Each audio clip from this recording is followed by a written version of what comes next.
Hello everyone, welcome to my channel. आज हम बात करेंगे शेयर मार्केट के बेसिक्स के बारे में।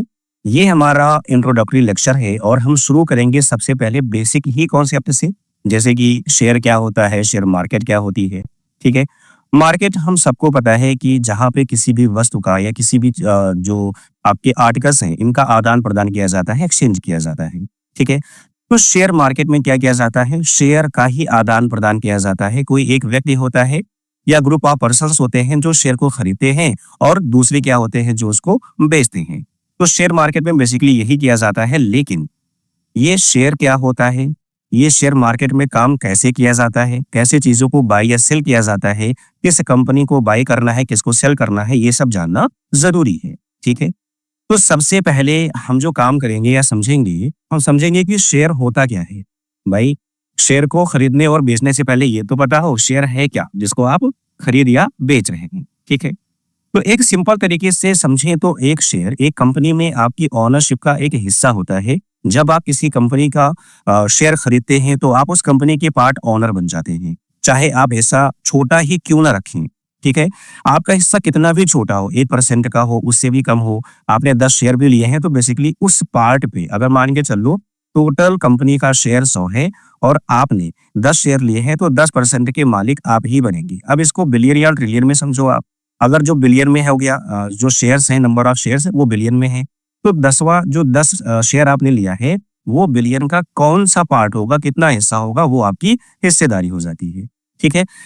तो अगर आप छोटा शेयर भी लेते हैं तब भी आप उस कंपनी के मालिक कहलाते हैं। लेकिन इसका मतलब ये नहीं है कि अंबानी जी को फोन करके हम बताना शुरू कर दें कि अब आपको आगे क्या करना है। आप एडवाइस दे सकते हैं, लेकिन जिसके पास ज्यादा शेयर होल्डिंग होगी, ठीक है, उनके ही डिसीजंस माने जाते हैं। ऐसा नहीं है कि हम अगर दे रहे हैं तो वो बाइंडिंग है लेने के लिए, उस डिसीजन को एक्सेप्ट करने के लिए बाइंडिंग है। बिल्कुल भी ऐसा नहीं है। ठीक है। इस ओनरशिप के साथ आपको कुछ राइट्स भी मिलते हैं, जैसे प्रॉफिट में आपको हिस्सा मिलता है। जब कंपनी प्रॉफिट कमाती है तो उसका एक हिस्सा आपको डिविडेंड के रूप में मिलता है। डिपेंड करता है कि आपकी शेयर होल्डिंग कितनी है। जैसे मैंने आपको एग्जांपल दिया 100 शेयर का। 100 शेयर में अगर आपके पास 10 शेयर है तो 10% आप प्रॉफिट में भी हिस्सेदारी ले सकते हैं। ठीक है। सेकेंड है आपका डिसीजन मेकिंग, पार्टिसिपेट कर सकते हैं।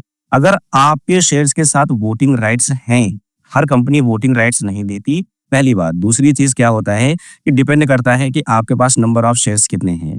ठीक है। तो अगर आपके शेयर्स के साथ वोटिंग राइट्स हैं तो आप कंपनी के इंपॉर्टेंट डिसीजन में वोट भी कर सकते हैं।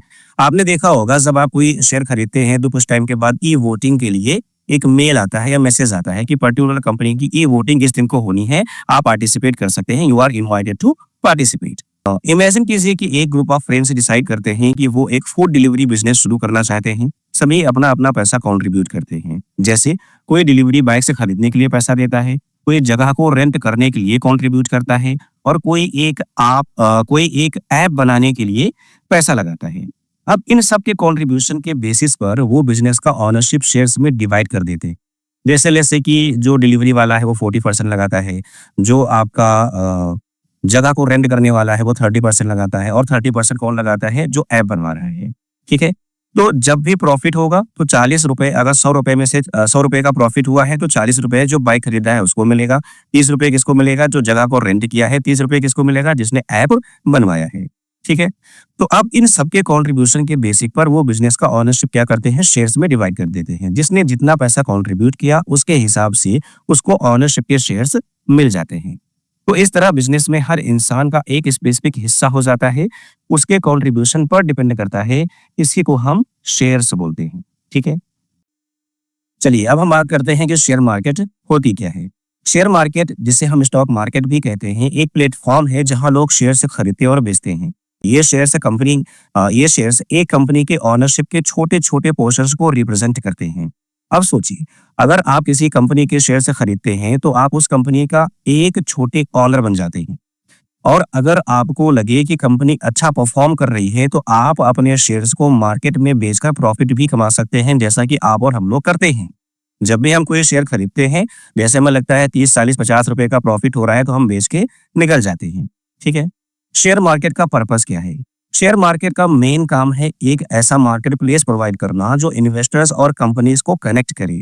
इन्वेस्टर जो लोग पैसा लगाना चाहते हैं और कंपनीज के शेयर्स खरीदना चाहते हैं उन्हें हम इन्वेस्टर्स कहते हैं। ठीक है। कंपनी जिन्हें अपने बिजनेस को ग्रो करने के लिए या एक्सपेंड करने के लिए कैपिटल की जरूरत होती है। यहाँ पर दो बातें हैं, ग्रो करना और एक्सपेंड करना। पहली बार जैसे मान के चलो रिलायंस का अगर एग्जांपल लें तो उसने एक बार शेयर इशू किया, अब उसको लग रहा है कि पैसे कम पड़ रहे हैं और भी फंड रेज करना है, तो उसको अपने बिजनेस को एक्सपेंड करने के लिए शेयर्स को फिर से इशू कर सकती है। ठीक है। तो शेयर मार्केट एक विन विन सिचुएशन क्रिएट करता है, इन्वेस्टर को एक अपॉर्चुनिटी प्रोवाइड करता है पैसा इन्वेस्ट करने के लिए और प्रॉफिट कमाने के लिए, कंपनीज को अपने प्लान्स इंप्लीमेंट करने के लिए फंड प्रोवाइड करता है। ठीक है। चलिए Tata motor share holding pattern का एक एग्जांपल लेते हैं हम। ठीक है, तो समझने में हमारे लिए थोड़ा सा और आसान हो जाएगा। ठीक है, जो चार्ट आपको देख रहे हैं वो टाटा मोटर्स के शेयर्स के ओनरशिप का डिस्ट्रीब्यूशन है जो बेसिकली यहाँ पर दिया गया है। अगर बात करें हम प्रमोटर ग्रुप की तो यहाँ पर शेयर होल्डिंग कितनी है, 42.58%। प्रमोटर्स एक कंपनी के फाउंडर्स या मेजर स्टेक होल्डर्स होते हैं। टाटा मोटर्स में प्रमोटर का 42.58% ऑनरशिप है। इसका मतलब ये है कि टाटा मोटर्स के काफी ज्यादा शेयर्स उन्हीं के पास हैं। ठीक है। एफआईआई की अगर बात करें, फॉरेन इंस्टीट्यूशनल इन्वेस्टर्स की, देखो एफआईआई, डीआईआई, ये सारी चीजें हम लोग जब मार्केट फ्लक्चुएशंस डिस्कस करेंगे कैसे काम करती हैं तो वहां पर हम समझेंगे। अभी के लिए ये समझिए कि एफआईआई का मतलब है विदेशी इंस्टीट्यूशंस जो इंडियन स्टॉक मार्केट में इन्वेस्ट करते हैं। ठीक है। तो टाटा मोटर्स में अगर आप इनका कॉन्ट्रीब्यूशन देखो कितना है, 20.54%। ठीक है।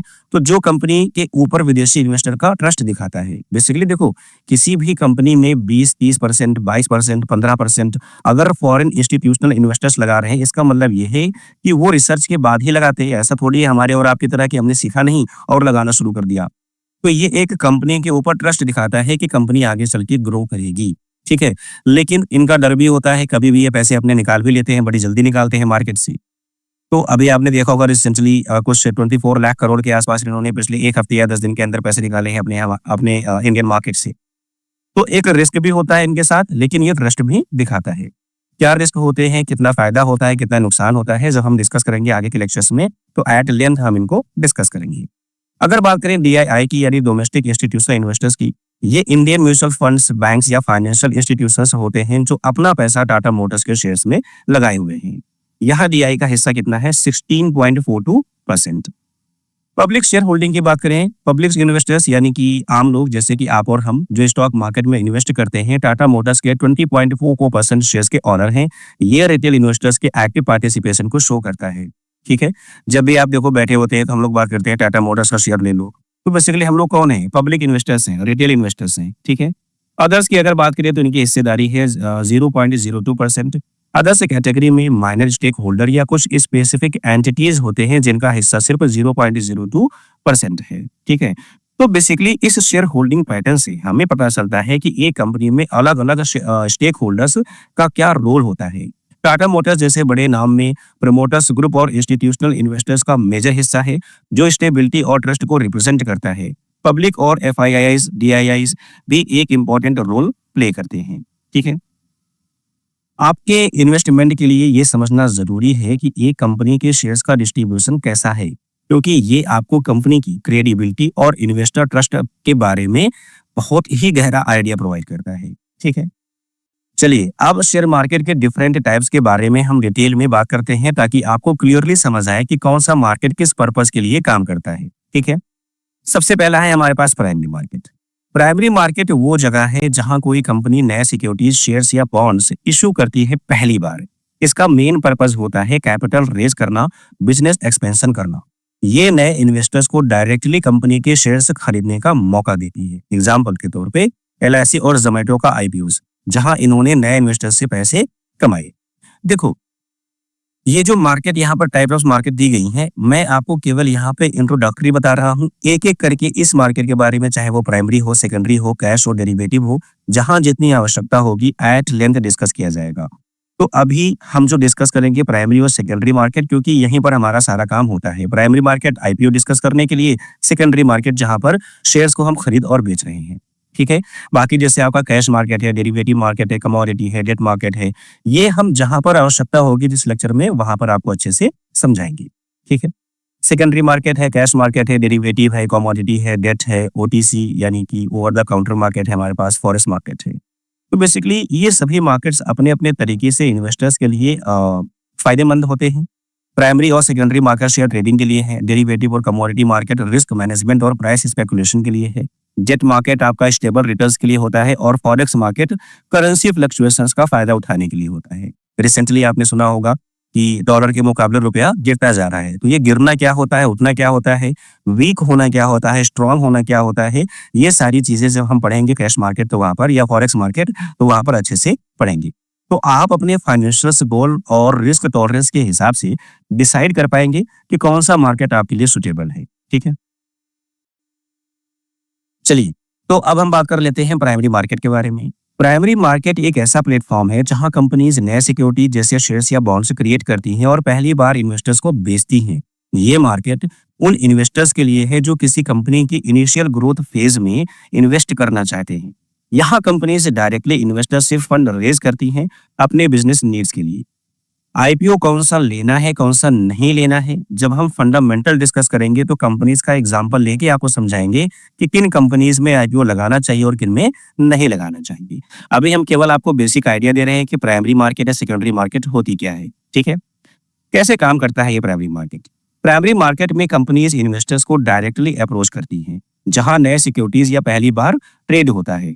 इन्वेस्टर्स इन शेयर्स या बॉन्ड्स को खरीद कर कंपनी के ऑनर या क्रेडिटर बन जाते हैं।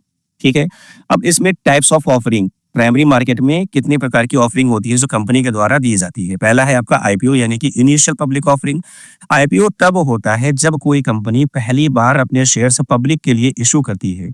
इसका मेन गोल है नए इन्वेस्टर से पैसा रेज करना जो बिजनेस एक्सपेंशन या प्रोजेक्ट में लगाया जाता है। एग्जाम्पल के तौर पे एलआईसी का आईपीओ एक हिस्टोरिक इवेंट था जिसमें कंपनी ने अपने शेयर्स पब्लिक के लिए इशू किए और लैक्स ऑफ इन्वेस्टर्स ने पार्टिसिपेट किया। ठीक है, अब सोचो, जाहिर सी बात है जब इतने सारे इन्वेस्टर्स पार्टिसिपेट कर रहे हैं तो ये आपकी क्रेडिबिलिटी यानी कि एलआईसी की क्रेडिबिलिटी जो उसने सालों साल भारत में मेंटेन की है उसको दिखाता है। ठीक है, आईपीओ में इन्वेस्टर्स को एक फिक्स्ड प्राइस या प्राइस बैंड के थ्रू शेयर ऑफर किया जाता है। जैसे वो प्राइस बैंड आपका 100 से 120 के रेंज में हो सकता है, 1000 से 2000 के रेंज में हो सकता है, और साथ ही साथ लॉट के रूप में दिया जाता है। यानी कि आप एक शेयर नहीं ले सकते, लॉट के फॉर्म में लेना होगा। अगर मान के चलो कि 10 से 20 का प्राइस रेंज है और लॉट है 25 की, तो 25 इंटू जो भी 10 से 20 में वो इशू होगा, जैसे कि 10 में ही अगर इशू होता है तो 25 इंटू 10 यानी कि 250 रुपीज आपको लगाना है। आप एक शेयर नहीं ले सकते वहां पे। ठीक है, सेकेंड है हमारे पास एफपीओ यानी follow on public offering. FPO तब होता है जब एक लिस्टेड कंपनी जो पहले ही स्टॉक मार्केट में है नए शेयर्स इशू करती है। इसका गोल होता है एडिशनल फंड रेज करना या अपने एग्जिस्टिंग शेयर्स को डाइल्यूट करके लिक्विडिटी इंप्रूव करना। एग्जाम्पल के तौर पे जोमेटो ने अपने बिजनेस को एक्सपेंड करने के लिए एक एफपीओ लॉन्च किया था रिसेंटली। एफपीओ में इन्वेस्टर्स को उन्हीं कंपनीज के शेयर्स और इन्वेस्ट करने का ऑप्शन मिलता है जो ऑलरेडी लिस्टेड हैं। ठीक है, पर्पस क्या है इनका। पहला पर्पस हो जाता है इनका बिजनेस एक्सपेंशन, नए ऑफिसेस बनाना, टेक्नोलॉजी अपग्रेड करना या नए मार्केट्स में एंट्री करना। डेट रिपेमेंट, लोन्स या उधार को रिपे करना जो कंपनी की फाइनेंशियल हेल्थ को इंप्रूव करता है। भाई बैंक से लोन भी तो ले रखा है।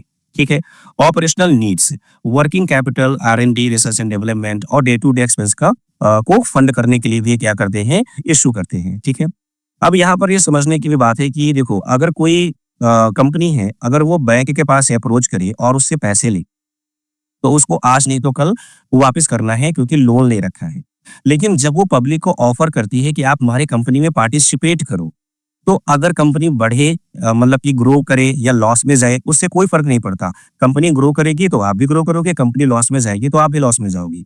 लेकिन अगर बैंक से ले रखा है पैसा तो उस टाइम पे कंपनी ग्रो करे या लॉस में जाए कंपनी को पे ही करना है। ये अलग बात है कि कुछ एग्जाम्पल हमारे पास ऐसे हैं जो डिफॉल्ट दिखा के यहाँ से विदेश चले गए। ठीक है, तो बेसिकली प्राइमरी मार्केट इन्वेस्टर्स और कंपनीज के बीच एक डायरेक्ट लिंक क्रिएट करता है। आईपीओ और एफपीओ जैसे टूल्स इन्वेस्टर्स के लिए नए और एग्जिस्टिंग कंपनीज में इन्वेस्ट करने का एक अच्छा मौका प्रोवाइड करते हैं। ये मार्केट लॉन्ग टर्म इन्वेस्टर्स के लिए फायदेमंद हो सकता है अगर सही एनालिसिस करके इन्वेस्ट किया जाए। सही एनालिसिस कैसे करना है या बेस्ट एनालिसिस कैसे करना है, हम इस पर भी डिस्कस करेंगे। बात करेगा सेकेंडरी मार्केट की, तो सेकेंडरी मार्केट एक ऐसा प्लेटफॉर्म है जहां ऑलरेडी इशूड सिक्योरिटीज का ट्रेडिंग होता है। यहाँ सिक्योरिटीज का खरीदना और बेचना इन्वेस्टर्स के बीच में होता है और ये मार्केट डायरेक्टली कंपनी से जुड़ा हुआ नहीं होता। इसका मेन रोल लिक्विडिटी प्रोवाइड करना और सिक्योरिटीज की एक्चुअल मार्केट वैल्यू को समझना है, जो प्राइस डिस्कवरी के थ्रू होता है। पहले वाले में जब प्राइमरी मार्केट की हम बात कर रहे थे तो मैंने आपको बताया था कि लॉट में मिलेगा आपको, ठीक है, गट्ठे में मिलेगा। लेकिन यहाँ पर आप सिंगल भी ले सकते हैं। वहां पर आपको 25 लॉट्स का शेयर लेना था, यहाँ ऐसा कोई कंपल्सन नहीं है, आप 10 रुपए का एक शेयर भी ले सकते हैं, ठीक है। तो सेकेंडरी मार्केट इन्वेस्टर्स के बीच एक मीडियम प्रोवाइड करता है, जहां एक बायर और सेलर आपस में ट्रेड करते हैं, जैसे कि आप और हम। ये शेयर्स या बॉन्ड्स डायरेक्टली कंपनी से नहीं लिए जाते, बल्कि किसी एग्जिस्टिंग इन्वेस्टर से खरीदे जाते हैं। ट्रेडिंग ऑर्गेनाइज्ड और रेगुलेटेड स्टॉक एक्सचेंज के माध्यम से होती है, जहां प्रॉपर ट्रांसपेरेंसी और रूल्स इंश्योर होते हैं। भाई अगर कोई रेगुलेटिंग अथॉरिटी नहीं होगी तो मनमाने तरीके से जो स्टॉक्स या शेयर्स उनको मैनिपुलेट किया जाएगा। Despite being the NSC, BSc, SEBI, इसके बाद भी अगर आप देखोगे तो बहुत सारे स्टॉक्स ऐसे हैं जो मैनिपुलेट किए जाते हैं। 5 पैसे के हैं, 10 पैसे के हैं, 1 रुपए के हैं, और बढ़ना शुरू करते हैं तो 1000, 2000, 3000, 4000 तक जाते हैं, ठीक है। तो स्ट्रिक्टली अगर देखा जाए तो मैनिपुलेशन ही है, इसलिए ऐसे स्टॉक को सर्विलांस में डाल दिया जाता है एनएससी या बीएससी के द्वारा, ठीक है। तो ट्रेडिंग जो होती है एनएससी या बीएससी पे, तो एनएससी और बीएससी पे थोड़ा सा समझ ही लेते हैं। एनएससी भारत का सबसे बड़ा और सबसे एडवांस्ड स्टॉक एक्सचेंज है। ये 1992 में स्टैब्लिश किया गया था और यहाँ ज्यादा लिक्विडिटी और हाई ट्रेडिंग वॉल्यूम्स होते हैं। एनएससी का मेन इंडेक्स निफ्टी 50 है, जो 50 बड़ी और फंडामेंटली स्ट्रॉन्ग कंपनीज का परफॉर्मेंस ट्रैक करता है। एनएससी पर ट्रेडिंग इलेक्ट्रॉनिक सिस्टम के माध्यम से ही होती है, जो स्पीड और एफिशिएंसी इंश्योर करता है। ये इंस्टीट्यूशनल इन्वेस्टर्स और रिटेल इन्वेस्टर्स दोनों के लिए एक ट्रस्टेड प्लेटफॉर्म है। बात करें अगर बीएससी या बॉम्बे स्टॉक एक्सचेंज की, जैसे आप शेयर बाय करने जाते हो तो ऑप्शन दिखाता है कि आप एनएससी पे बाय करना चाहते हो या बीएससी पे बाय करना चाहते हो। तो बेसिकली यही वो दो प्लेटफॉर्म है जहां पे आप बाय कर सकते हैं, ठीक है। बीएससी एशिया का सबसे पुराना स्टॉक एक्सचेंज है, जो 1875 में स्टैब्लिश किया गया था। ये दुनिया के फास्टेस्ट स्टॉक एक्सचेंज में से एक है, जहां हर सेकंड में कई ट्रेड्स एग्जीक्यूट होते हैं। बीएससी का मेन इंडेक्स सेंसेक्स है, जो 30 बड़ी और फाइनेंशियली स्ट्रॉन्ग कंपनीज को रिप्रेजेंट करता है। यहाँ कई सारी कंपनीज लिस्टेड हैं, जो इन्वेस्टर को मल्टीपल ऑप्शन से प्रोवाइड करती हैं ट्रेडिंग और इन्वेस्टिंग के लिए। बीएससी बिगिनर्स और एक्सपीरियंस्ड इन्वेस्टर्स दोनों के लिए एक एक्सेसिबल और रेगुलेटेड मार्केट प्लेस है, ठीक है। जैसे आप इन्हें ऐसे समझो कि आपके यहाँ मंगलवार या बुधवार या थर्सडे को, मतलब कि संडे को हो सकता है, मार्केट लगती है। तो जैसे कि आपके एरिया में 2 दिन मार्केट लगती है, that is Thursday and Sunday. तो थर्सडे और संडे ये बेसिकली मार्केट प्लेस है एनएससी और बीएससी, जहाँ पे वस्तुओं का आदान प्रदान हो रहा है। मार्केट में किसका होता है भाई? सब्जी फल इनका होता है, और यहाँ पर किसका हो रहा है? शेयर्स का हो रहा है, ठीक है। लिक्विडिटी की अगर बात करें, सेकेंडरी मार्केट की एक सबसे बड़ी खासियत है कि ये इन्वेस्टर को अपने इन्वेस्टमेंट को जल्दी कैश में कन्वर्ट करने का ऑप्शन देता है। जैसे अगर मान के चलो आपने 10,000 रुपए मार्केट में लगाए, अब आपको अगले दिन जरूरत पड़ जाती है कि मुझे पैसे चाहिए। आपका हो सकता है कि जैसे कि 10,000 रुपए का 10% प्रॉफिट मिल रहा हो सकता है 10% लॉस में हो, लेकिन पैसे की जरूरत तो है आपको। तो इतना लिक्विड होता है कि आप इसको वर्किंग आवर में, जो भी मार्केट का वर्किंग आवर है, that is 9:15 to 3:30 Monday to Friday, आप उस टाइम पे इसको बेच के अगले दिन अपना पैसा निकाल सकते हैं। सेम डे बेच के नहीं निकाला जा सकता, क्योंकि सेटलमेंट में 24 आवर्स लगते हैं, ठीक है। सेकेंडरी मार्केट डिमांड और सप्लाई के बेसिक पर सिक्योरिटीज की रियल टाइम प्राइसिंग को डिटरमाइन करता है। जो शेयर्स की एक्चुअल वैल्यू है वो यहाँ ट्रेड के थ्रू समझी जाती है। जैसे आपने सुना होगा कि इस कंपनी के वैल्यूएशन बहुत अच्छे हैं, अभी ये अंडर वैल्यूड है, यानी कि अभी ये कंपनी का जो शेयर है और भी ज्यादा भागेगा, ठीक है। तो बेसिकली ये उसी की बात कर रहा है, ठीक है। स्टॉक एक्सचेंजेस सिक्योरिटीज और exchange board of India, that is SEBI, के अंडर ऑपरेट करते हैं, जो इंश्योर करता है कि ट्रेडिंग फेयर और ट्रांसपेरेंट हो।